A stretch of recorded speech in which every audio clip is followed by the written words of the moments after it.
Hello po sa inyo mga Kajansky, kumusta po kayo?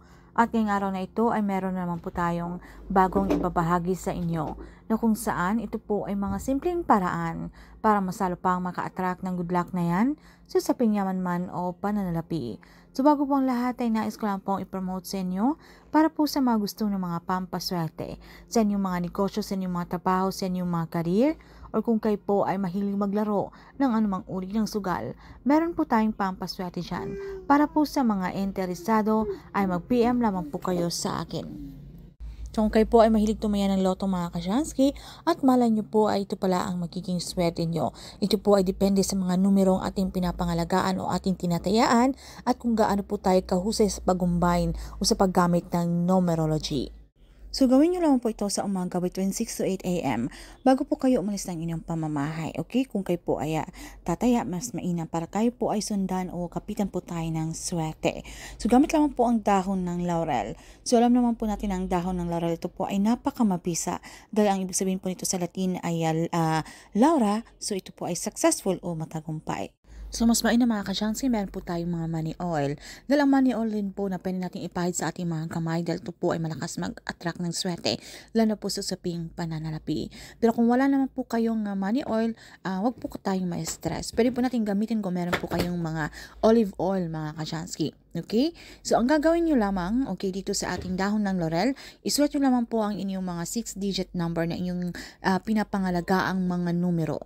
Dahil kapag naisulat nyo na mga Kajansky, okay, dito sa ating mga kamay, sa ating dalawang palad. So, lagyan nyo lamang po ito, pahiran nyo lamang po ito ng olive oil.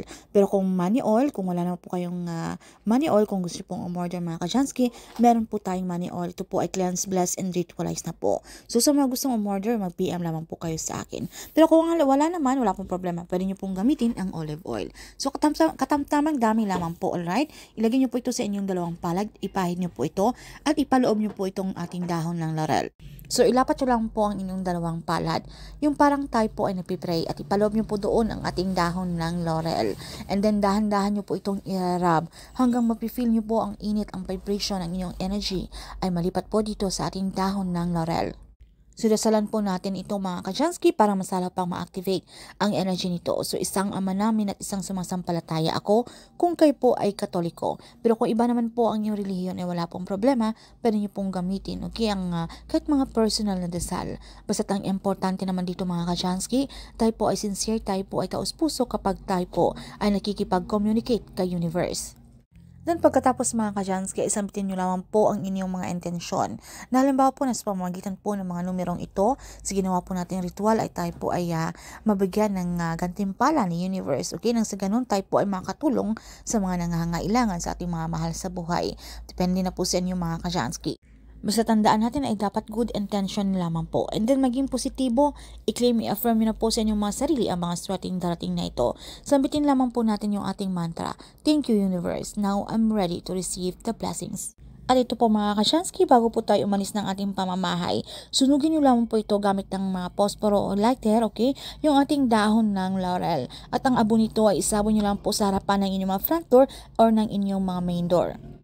So, ito pong ritual na ito ay pinaparating po natin kay universe na tayo po ay ready na makareceive ng blessings na yan dahil deserve po natin yan.